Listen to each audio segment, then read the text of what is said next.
So where do you sit with the 80-20 rule? And how can you use it to get more done in your life? Hello, my name is Paul Harvey and I am a midlife coach, and you are listening to a life, passion and business shortcast. Now, over the last few years I have spoken to hundreds of people and I've discovered that our story is everything, because what we do, feel or experience is based on the stories that we tell ourselves. This shortcast is a bite-sized episode to explore the ingredients of a good life. We bring out the thoughts, tips and tools so you can try them on for size. So let's explore and see what is possible. I mean, if you've been involved in any kind of focus coaching or any kind of coaching process, you will have heard of the 80-20 rule, the Pareto principle. And it's one of those factors that, it's hard to argue with the maths. It's very hard to argue with this concept. So just to clarify what I'm talking about here, is that it's everything in life, whether that's the space that you live in, whether that's the people that you meet, anything in life is split roughly around 80-20. And that will mean that you spend 80% of your time in 20% of the space in terms of your living conditions. And in a business, that equates to that 80% of the revenue will come from 20% of the customers. Now, it's not always a direct split. It's not always that accurate, but it's flipping close enough. And there are various ways you can use it to leverage it. And there are certainly lots of books about it. Particularly Perry Marshall did a very, very clever book about the 80-20 rule, the 80-20 principle, and how you can use it to actually super focus in to the best customers in your organization. But that's not what we're talking about today. I'm talking about the use of the 80-20, the use of this as a tool, as a function to get stuff done. And I have to say, actually, before we go there, is that the 80-20 does get abused. It gets abused a lot in terms of that. The super wealthy can turn around and say, well, someone has to be at the top because 80-20 will always apply, and it just happens to be me. So you can see that someone has to be at the bottom of the tree. That's because 80-20 always happens. And so they can use this rule does get abused. It also got abused a lot by the likes of Andrew Tate and the Manosphere stuff. And they were telling young men that women only look at 20% of men. The other 80% are you're just disregarded. And that's total, utter rubbish. It is a total misuse of it. Because bear in mind, the 80-20, while it exists across the population, it's different for every single person. And every person will be in a different point of that 80-20. There will be some places in your life where you are in the top of the 20. And some places in your life where you're in the bottom of the 80. It doesn't matter. It's in different kind of sectors of stuff. So, but what I'm getting at there is 80-20 does get abused. It does get misused.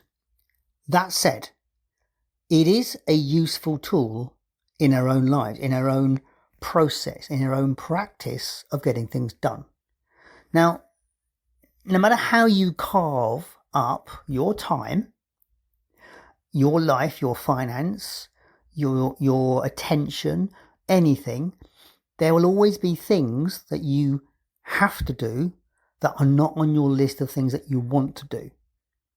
We all must clean our teeth every day, at least once or twice a day. It's one of those things that has to be done. It's not a high priority for many people, but it's something that's part of the routine that we do.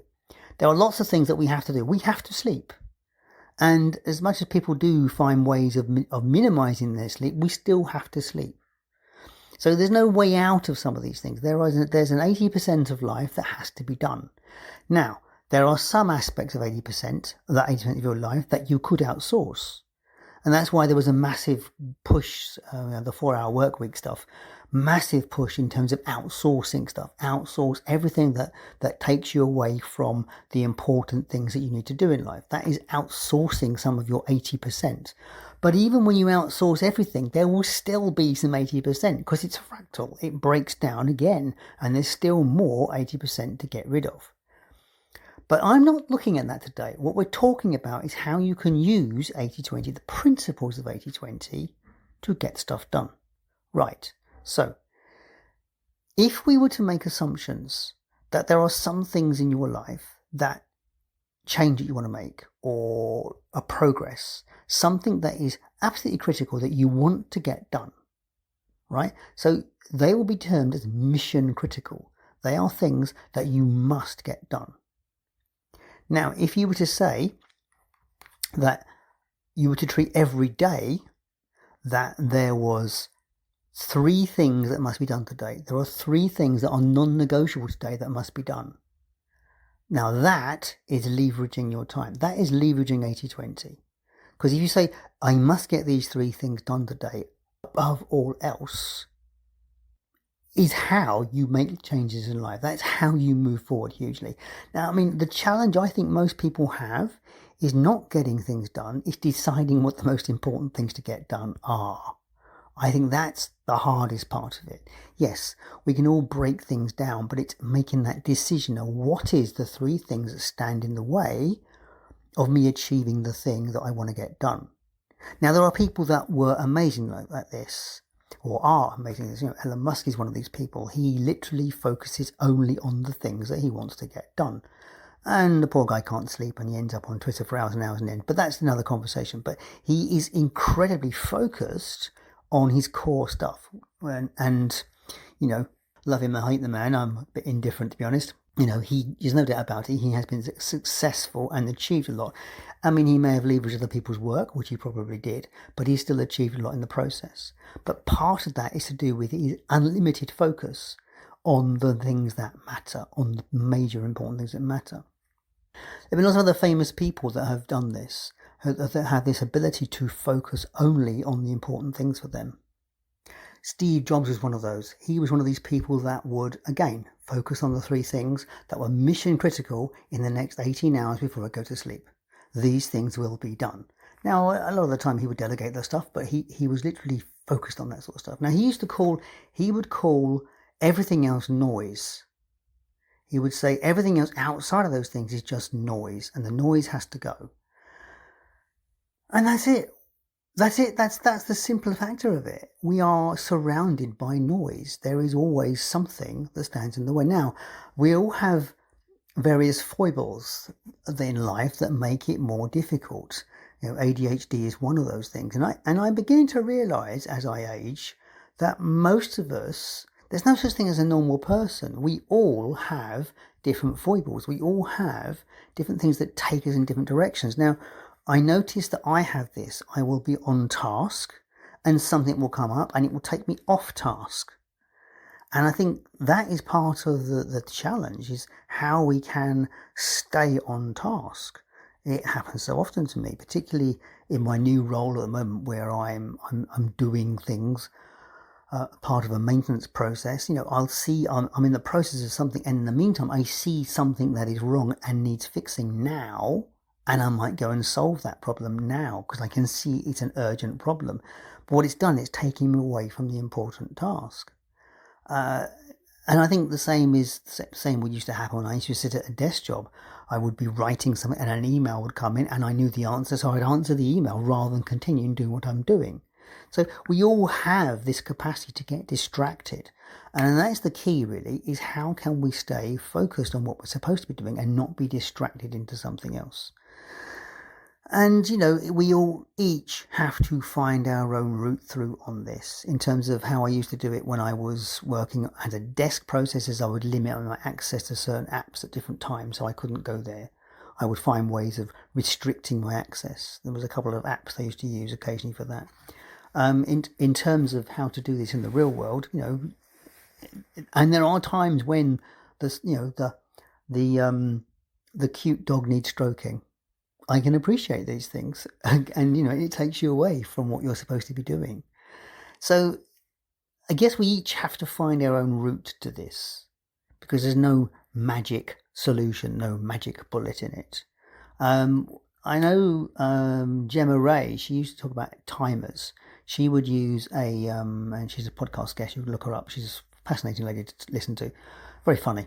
She used to use an egg timer, and she was like set 20-minute times, And in that 20 minutes, she could do nothing else. She would not allow herself to do nothing else other than focus on the things that she was doing. She put headphones in, I think, so that she was completely and utterly focused. And that's the trick, really, is being able to exclude everything else. And that's why it was called noise, because if you can exclude the noise and focus what's important, that's how you make change. That's how you get stuff done. So that's it today, really. This idea of using the 80-20 process to get what you want, to move yourself forward, and focusing on the 20% that's important. But, how do you define the 20%? That's always the challenge here. You defining what is most important to move you forward. And there's loads of tools for this and loads of conversations that we could have about this. And then sometimes it don't matter. Even if you actually are not that, let's wind back a minute. Getting 3 things done every day is enough to actually make you feel satisfied in achieving stuff, as long as those 3 things do take you forward somewhere. That is what is critical. Now, if they don't hit your main mission, and you keep doing that, then you're going to lose the main mission.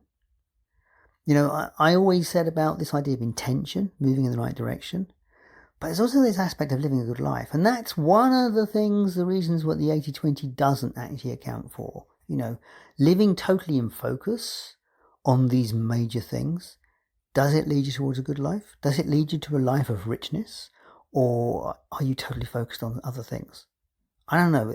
This is a conversation for another time, really. That idea of, are we supposed to be driven in life? Are we supposed to be driven or constantly on mission? For the sake of this podcast, maybe we are, but maybe we're not. That's the everlasting conversation about what it means to be human. Were we here to do stuff, or are we here just to live? Good question. Questions for another time, I think. Anyway, this podcast is definitely changing over the next few months, and it may even stop altogether. And that's the conversation I'm in at the moment. Where I take this, what I do next, or do I just stop and have a rest? Anyway, as always, thank you so much for being with me on this journey, for following along. If you found this useful, do share it with a friend. If you want to know more about the work at Life, Passion and Business and what we do check out the website at lifepassionbusiness.com. Check out the resources tab and find out more about focus coaching, because that is one of those tools that does move you forward. And as always, thank you so much for your time and attention. I will catch you next time. All the best.